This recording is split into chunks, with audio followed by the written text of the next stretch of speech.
एक बार एक युवक गौतम बुद्ध के पास आया और गौतम बुद्ध से बोला कि हे बुद्ध, मेरे मन में इतने गंदे विचार क्यों आते हैं?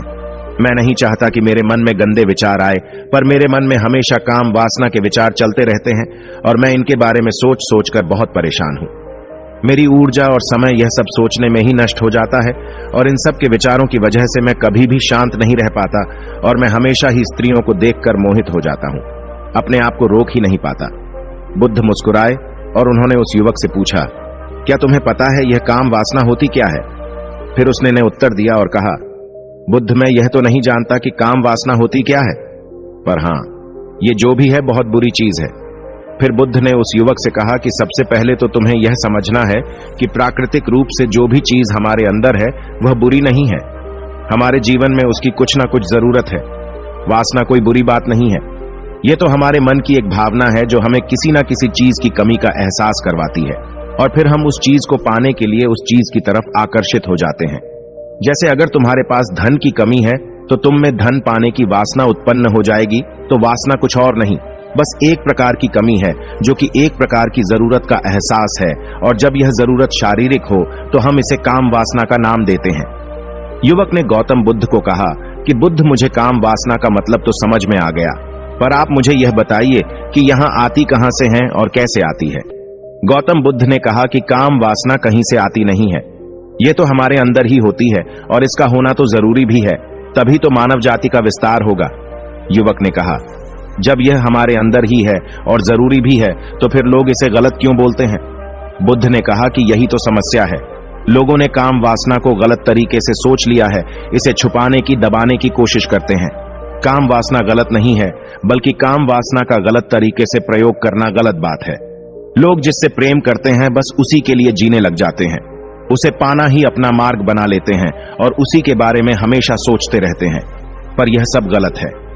बुद्ध ने युवक से कहा, क्या तुम्हें पता है जानवरों में भी काम वासना होती है? युवक ने उत्तर दिया, हां, बुद्ध, जानवरों में भी काम वासना होती है, क्योंकि जानवर भी तो आखिर अपने वंश को आगे ले जाएंगे। बुद्ध ने कहा, तो फिर हम जानवरों के काम वासना को गलत क्यों नहीं कहते? युवक ने कहा, मुझे नहीं पता महात्मा, आप ही मुझे बताइए। गौतम बुद्ध ने कहा कि जानवर अपनी काम वासना का प्रयोग आनंद प्राप्ति के लिए नहीं करते, वह तो सिर्फ संतान उत्पत्ति करने के लिए काम वासना का उपयोग करते हैं। जानवरों को प्रकृति ने इतनी समझ नहीं दी कि वह काम वासना को अपने सुख का आधार बना सके। मनुष्य अपनी समझ के बलबूते पर प्रकृति में पाई जाने वाली प्रत्येक वस्तु को अपने सुख के लिए प्रयोग करता है। हम इंसानों ने ही काम वासना को अपने सुख का साधन बना लिया है, जबकि प्रकृति ने तो हमें अपने वंश को आगे अग्रसर करने के लिए दिया था, लेकिन इंसानों ने इसे अपने जीवन का परम लक्ष्य बना रखा है और इस तरह से काम वासना का आ जाना गलत है। युवक ने पूछा, महात्मा जी, ये काम वासना हम पर हावी क्यों होती है? क्यों यह हमेशा क्यों आ जाती है? तब गौतम बुद्ध ने कहा कि सुनो, अब जो मैं तुम्हें बताऊंगा उसे तुम ध्यानपूर्वक सुनना। काम वासना का सारा खेल तुम्हें समझ आ जाएगा, तुम्हें तुम्हारे सारे सवालों का जवाब मिल जाएगा, बस तुम्हें ध्यान से सुनकर समझना है। एक बार की बात है, एक आश्रम में गुरु और उनके शिष्य रहा करते थे, जो रोजाना आश्रम के बाहर स्थित गांव में भिक्षा लेने के लिए जाते थे। उस आश्रम का एक शिष्य जिस गांव में भिक्षा लेने जाता था, उस रास्ते में एक नदी मिलती थी। एक दिन उसने देखा कि एक युवक वृक्ष के पीछे छिपा है। वह उस युवक के पास गया और उससे जाकर बोला, भाई, तुम इस वृक्ष के पीछे छिपकर क्या देख रहे हो?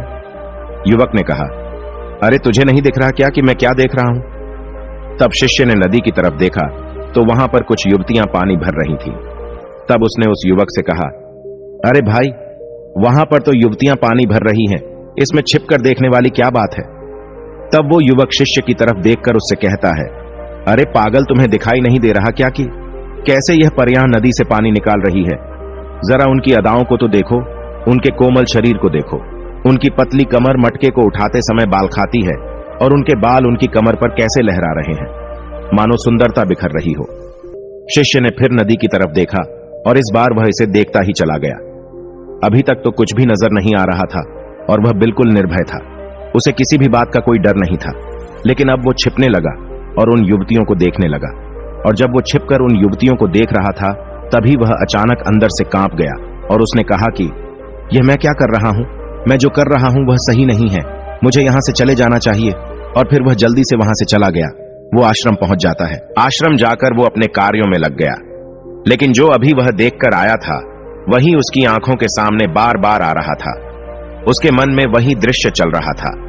उसका मन वही सब कुछ देखने के लिए उतावला हो रहा था। उसका किसी भी काम में मन नहीं लग रहा था। सुबह होते ही वह जल्दी ही भिक्षा के लिए आश्रम से निकल जाता और उस नदी के पास वाले वृक्ष के पास जाता जहां पर वह युवक पहले से मौजूद रहता था। उसके साथ मिलकर युवतियों को छुप छुप कर देखता था। अब वह रोज ऐसा करने लग गया। यह उसके रोज का काम हो गया। अब उस शिष्य का मन किसी भी काम में नहीं लगता था। वो हमेशा ही किसी न किसी प्रकार के विचार में उलझा रहता। वो आश्रम के कार्यों को भी ठीक तरीके से नहीं कर रहा था। ना वो ठीक से सो पाता था, ना वो ठीक से खाना खा पाता था। उसका मन बेचैन सा रहता था। उसका मन बार बार उन युवतियों के सौंदर्य को देखने के लिए लालायित होता रहता था। जब गुरु दीक्षा देते तब भी उसका मन कहीं और विचारों में खोया रहता था। गुरु ने अपने शिष्य की इन हरकतों को भांप लिया था। तब एक दिन गुरु ने शिष्य को अपने पास बुलाया और कहा कि आज से मैं भी तुम्हारे साथ भिक्षा मांगने चलूंगा। तुम और मैं साथ साथ भिक्षा मांगने चलेंगे। तभी शिष्य गुरु को मना करते हुए बोला, नहीं गुरुदेव, आप परेशान क्यों हो रहे हो? मैं अकेला ही ठीक से भिक्षा मांग सकता हूं। गुरु ने शिष्य से कहा कि ठीक है, तुम अकेले ही भिक्षा मांगने जाओ। शिष्य तुरंत वहां से भिक्षा मांगने के लिए निकल गया। उसके जाने के बाद गुरु भी आश्रम से निकल गए और शिष्य का पीछा करने लगे कि वो कहा जाता है, किससे मिलता है। ये सब देखने के लिए उसके पीछे पीछे चलने लगे। कुछ आगे जाने के बाद गुरु ने देखा कि उनका शिष्य एक युवक के साथ एक वृक्ष के पीछे अपराधी की तरह छिपा हुआ है और छिपकर कुछ देख रहा था। गुरु भी अपने शिष्य के पीछे गए कि आखिर उनका शिष्य क्या देख रहा है, जिसे देखने के लिए वो वृक्ष के पीछे अपराधियों की तरह छिपा हुआ है। गुरु ने देखा कि उनका शिष्य वृक्ष के पीछे छुपकर युवतियों को देख रहा था जो कि नदी से पानी भर रही थी। तभी गुरु ने शिष्य को कहा कि तुम क्या देख रहे हो? अपने गुरु की आवाज सुनकर वह शिष्य घबरा गया और उसके पसीने छूटने लगे। वह थर थर कांपने लगा, जैसे किसी चोर को चोरी करते समय रंगे हाथों धर लिया हो। उसकी हालत खराब हो गई। वह कुछ भी नहीं बोल रहा था। उसके मुंह से कुछ टूटे फूटे शब्द ही बाहर निकल रहे थे। वो अपने गुरु से नजर भी नहीं मिला पा रहा था। गुरु ने शिष्य की तरफ देखा और कहा कि मेरा शिष्य तो निर्भय था, उसे तो किसी भी चीज का डर नहीं था, लेकिन यह क्या, तुम तो डर के मारे कांप रहे हो। शिष्य ने गुरु से कहा कि मुझे माफ कर दो गुरुदेव, मेरा इसमें कोई दोष नहीं है। उस युवक ने मुझे बहका दिया था, लेकिन आपसे मैं वादा करता हूं कि आज के बाद मैं ऐसा कभी दोबारा नहीं करूंगा। मुझे माफ कर दो। गुरु ने शिष्य से कहा कि कोई बात नहीं, पर इस बात का तुम ध्यान रखना कि हम जैसी संगति करते हैं वैसा ही फल हमें प्राप्त होता है। उसके विचार हमारे अंदर प्रवेश करते हैं, इसीलिए अच्छी संगति करो जिससे तुम्हारे अंदर अच्छे विचारों का प्रवेश हो। फिर गुरु और शिष्य आश्रम लौट आए और फिर से आश्रम के कार्यों पर ध्यान देने लगे। उसने उस रास्ते को त्याग दिया और दूसरे रास्ते से जाने लगा। वो अपने काम को ध्यान से करता, लेकिन धीरे धीरे उसके अंदर क्रोध उत्पन्न हो गया और फिर वो दूसरों पर क्रोध करने लगा और बेचैन रहने लग गया। अब वो सही समय पर भोजन भी नहीं करता था। वह भोजन भी बहुत कम खाता था। एक रात गुरु शिष्य के पास आए और उसे बोले कि अब तक तुम कितनी बार अपने वादे से मुकर चुके हो। यह सुनकर शिष्य अपने गुरु के चरणों में गिर गया और रोने लगा। रोते रोते ही उसने गुरु से कहा कि गुरुदेव, मैं कई बार अपना वादा भूला हूं, फिर वादा कर लेता हूं, लेकिन हर बार मैं वादा भुला देता हूं। मेरा मन मेरे नियंत्रण में है ही नहीं। मैं बहुत कोशिश करता हूं कि मैं अपने मन से सारे बुरे विचारों को निकाल डालूं, लेकिन मैं चाहकर भी ऐसा नहीं कर पा रहा हूं। फिर गुरु ने शिष्य को कहा कि चलो मेरे साथ। गुरु शिष्य को आश्रम के बगीचे में लेकर गए और शिष्य से कहा कि देखो, यहां पर कुछ नाली बनी हुई है जिससे नदी का पानी इन पौधों तक आ रहा है और यह पानी एक निरंतर भाव से बह रहा है।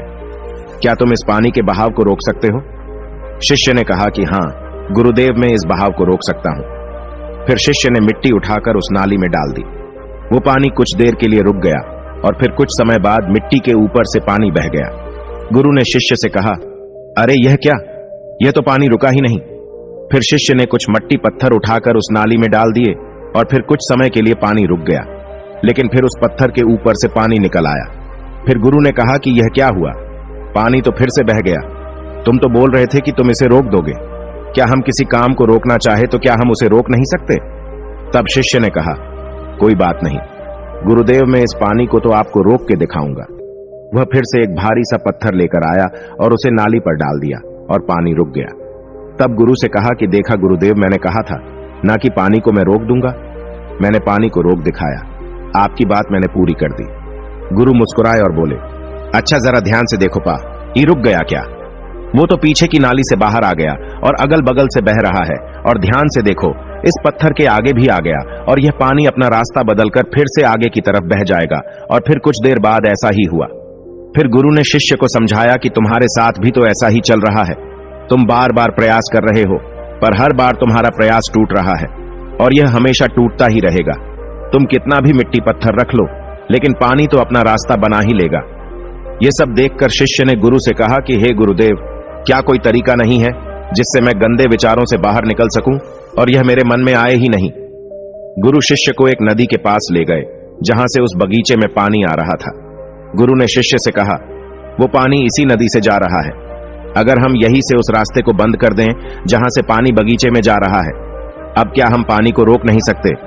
शिष्य ने कहा कि हां गुरुदेव, अवश्य ऐसा हो सकता है। मैं इस पानी को यहीं से बंद कर देता हूं, तब आगे की नाली में पानी जाएगा ही नहीं और फिर बगीचे में पानी जाएगा ही नहीं। फिर शिष्य ने नदी से जाने वाले रास्ते को बहुत मेहनत करके पत्थर और मिट्टी डाल डालकर बंद कर दिया और गुरु से कहा कि गुरुदेव, मैंने पानी को बंद कर दिया है, अब यह पानी बगीचे में जाएगा ही नहीं। तब गुरु ने कहा कि अगर पानी बगीचे में नहीं जाएगा तो पौधों को पानी कहां से मिलेगा? उन पौधों को तो पानी की आवश्यकता है और उन पौधों में कुछ पौधे तो ऐसे हैं जिनको रोज पानी की आवश्यकता है। वह तो मुरझाकर मर ही जाएंगे, उनका क्या होगा? पानी तो हमें खोलना ही होगा। शिष्य ने गुरु की बात सुनकर वापस नदी से जाने वाले पानी का रास्ता खोल दिया। तब गुरु ने शिष्य से पूछा कि अगर हम इस नदी के पूरे पानी को बगीचे की तरफ कर दे तो क्या होगा? तब शिष्य ने जवाब दिया कि गुरुदेव, वहां पर जितने भी पौधे हैं वो गलकर नष्ट हो जाएंगे, वहां पर कुछ नहीं बचेगा। फिर गुरु मुस्कुराए और बोले, तुम इस बात को समझो कि हमें किसी भी चीज को रोकना नहीं है, बस हमें हमेशा संतुलन बनाए रखना है। कम पानी से भी पौधे नष्ट होते हैं और ज्यादा पानी से भी पौधे नष्ट होते हैं। हमारा जीवन संतुलन से ही चलता है। गुरु ने शिष्य से कहा कि अगर मैं तुम्हें कहूं कि तुम आम के बारे में मत सोचो तो तुम्हारे मन में सबसे पहले किसका चित्र आएगा? शिष्य ने कहा कि गुरुदेव, मेरे मन में तो पहला चित्र आम का ही आएगा। गुरु ने कहा कि जब हम गंदे विचारों को जबरदस्ती रोकने का प्रयास करते हैं तो वह और मजबूती के साथ हमारे अंदर प्रवेश करते हैं, हमारे अंदर उठते हैं। इसीलिए हमें उन्हें कभी भी दबाने की कोशिश नहीं करनी चाहिए। फिर गुरु ने शिष्य को समझाते हुए कहा कि हमारे गंदे विचार बुरे लोगों की संगति करने की वजह से भी आते हैं। कई बार क्या होता है कि कामुकता हमारे अंदर होती नहीं है, लेकिन कुछ अश्लील लोगों के साथ रहने की वजह से ये हमारे अंदर हावी हो जाती है। फिर शिष्य ने कहा कि गुरुदेव, आप सही कह रहे हैं, मैं अपने मार्ग से भटक गया था। फिर वह शिष्य उस रात बहुत ही चैन की नींद सोया। सुबह अपने कार्यों को पूरे मन से किया और फिर सुबह वो भिक्षा लेने के लिए उसी रास्ते से गया जहां वह युवक आज भी वृक्ष के पीछे छुपकर उन युवतियों को देख रहा था। वह शिष्य नदी पर गया जहां वह युवतियां पानी भर रही थीं। उसने उनसे पानी मांगा। उनमें से एक ने उसे पानी पिलाया और उस सन्यासी शिष्य के चरण छुए। शिष्य ने उसे आशीर्वाद दिया कि तुम्हारा कल्याण हो। उसका मन सकारात्मक ऊर्जा से भर गया। उसके चेहरे पर मुस्कान आ गई थी, जैसे कि उसे कुछ खोया हुआ वापस मिल गया हो। वह वापस अपने रास्ते से जाने लगा। तभी पीछे से वह युवक आ गया जो वृक्ष के पीछे छुपा हुआ था। वह शिष्य के पास आया और बोला कि क्या बात है, आज तो तुमने नजदीक से दर्शन कर लिए, तुम तो मुझसे भी आगे निकले। तब शिष्य ने कहा कि हम हमेशा दूसरे के दर्शन करने में ही व्यस्त रहते हैं, अपने दर्शन कर ही नहीं पाते। तुम कब तक इस वृक्ष के पीछे छुपते रहोगे?